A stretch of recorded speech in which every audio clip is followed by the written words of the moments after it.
Emory football game plan. Coach, studying you guys over the last 5 weeks or so, I've been impressed with how you can play any type of game, power, speed. Do you think that flexibility and versatility is the reason why you guys are here, or plays a big part in it? That's a really good question and a really good observation by you. I think it is part of that. I think one thing we tried to do in the off season was try to make ourselves a little bit more balanced, more dynamic, if you will, more explosive team, and that has to do with, obviously some of our players I mentioned earlier that weren't around last year in their health. But we want to be a team that can be more than just one-dimensional. In our conference, there are times you're going to have to run, power football or muscle football, and NDSU is a great example of that. But we all have to have ability to throw the ball. We all have to have ability to tap the perimeter in the running game.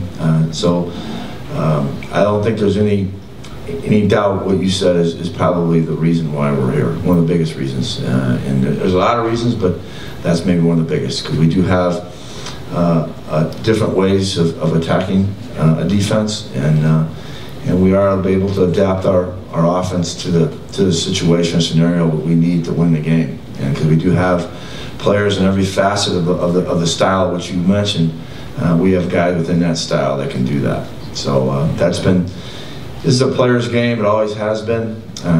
Coaches get too much credit when we win and too much to blame probably when we lose. It's about these guys next to me. We have good players in a lot of spots, but particularly offensively, we have some very, very dynamic and explosive players offensively, particularly in skill positions.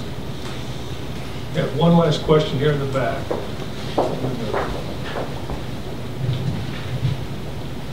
Adam, my one's the Vedette. It seems like Cam Meredith has really improved leaps and bounds this season, and with this being his last game at ISU, what are your expectations for him against North Dakota State? You asking me that question, right? You look right at me. I assume you were. Yes, I think he's. Adam, we 2 years ago. Brock, I know you mentioned it earlier in the week that you thought this team was, maybe would be at this point next year. But going from 5 and 6, putting Trey in at quarterback, just what sort of things broke right this year to get to this point? Well, a lot of things. We had a very good offensive line coming back, I felt, from a year ago. And I told those guys, in the preseason that I think the season will rest on them, to be honest with you. They're going to set the tone. And what I meant by that is that they were going to, develop our whole team. In order to win the Missouri Valley, those from North Dakota State know this, you have to have a physicality about your team. And it all starts with your offensive line, and they really allowed our defense to get better, our front seven, our defense, because our front was pretty physical. And they've opened holes for this guy next to me, and been able to protect Trey so he can throw the ball around a little bit. So that's kind of where it started.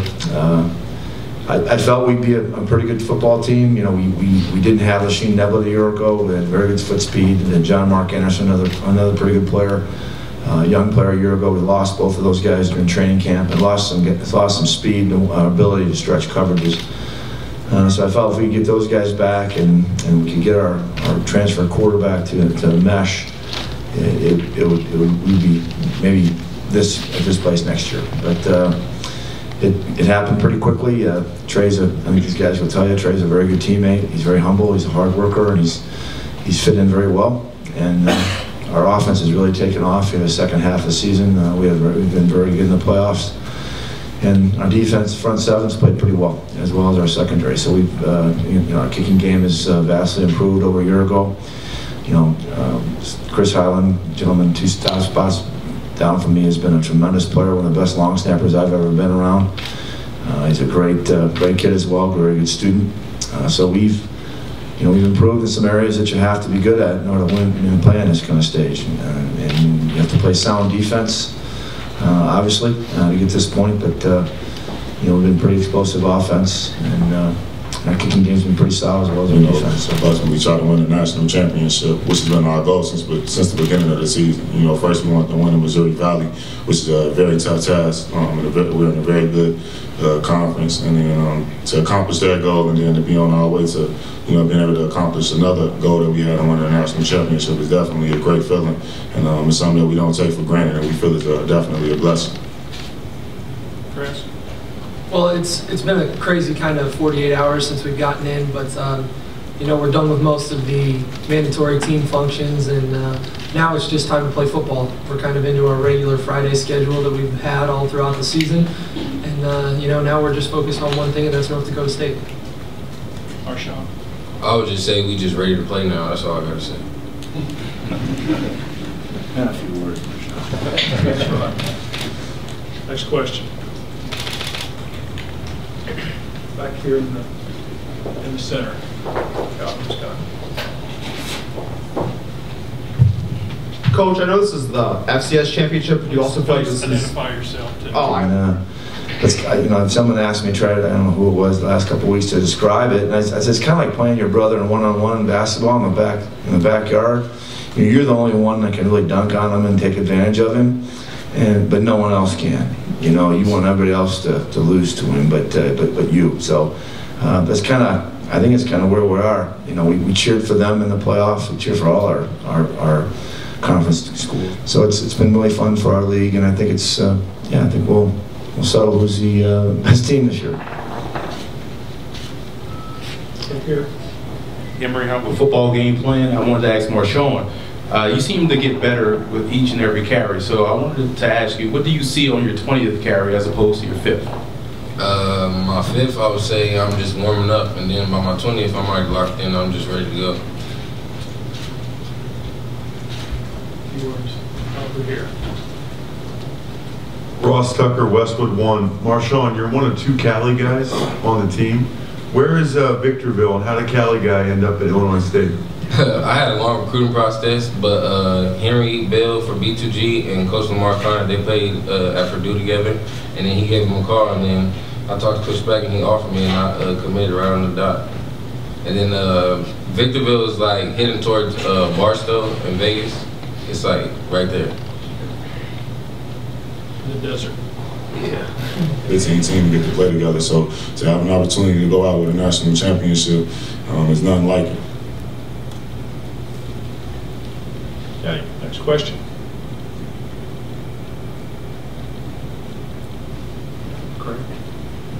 Craig Haley from the Sports Network. Coach, can you talk about, it seems like in recruiting, the long snapper is now a coveted position. What has changed through the years? The only time we talk about our long snapper is when he screws things up.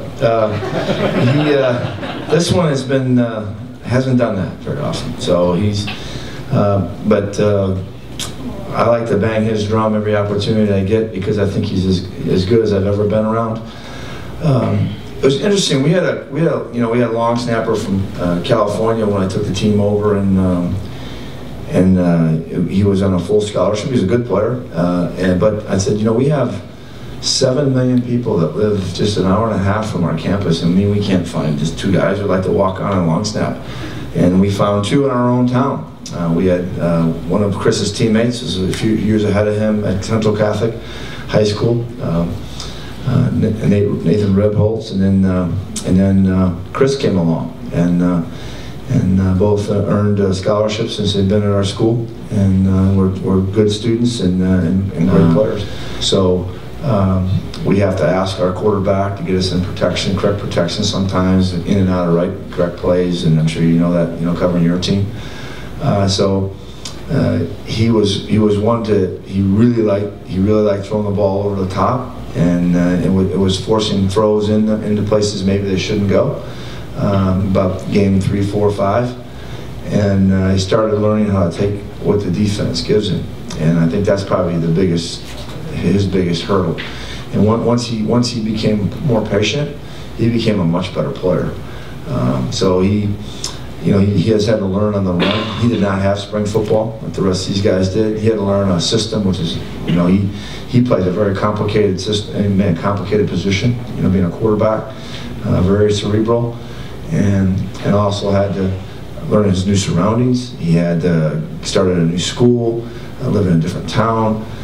So he's still only 21 years old. And to put somebody, I think we ask these guys to, pull off miracles that do this sometimes. And it took him a little time. That's maybe why I said that maybe this would be a year away, because, that's asking a lot for a guy to do. But he's been very good. He's been a tremendous player to be around. He's worked really hard. He's learned the system. He's gotten better every week.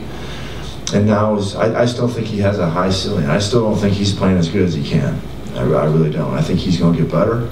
I think he'll be a better player next year than he is now. Today, Illinois State Redbirds head coach Brock Spax in his 6th year, and he was the Missouri Valley Football Conference Coach of the Year. Then we have Dante McCoy on the far end. Honorable mention All Valley, strong safety senior from Alice Heights, Illinois. Running back Marshawn Coppridge, all Missouri Valley, junior from Victorville, California, and long snapper Chris Highland, first team all conference, senior from Normal, Illinois, homeboy. Once again, please turn off or put on vibrate your cell phones. We will embarrass you. And when you have a question, please wait to be recognized. Melissa and Calhoun will have hand mics. We'll get to you. Please identify yourself and the affiliate and to whom you are directing the question. So first of all, Coach Spack, congratulations on a great season. How come you didn't play these guys before? Well, we played them every year up until this year. Tremendous program. They have our deepest respect. They're obviously the 3-time national champions. Are here for a 4th time, which is very impressive, and we're going to have our hands full.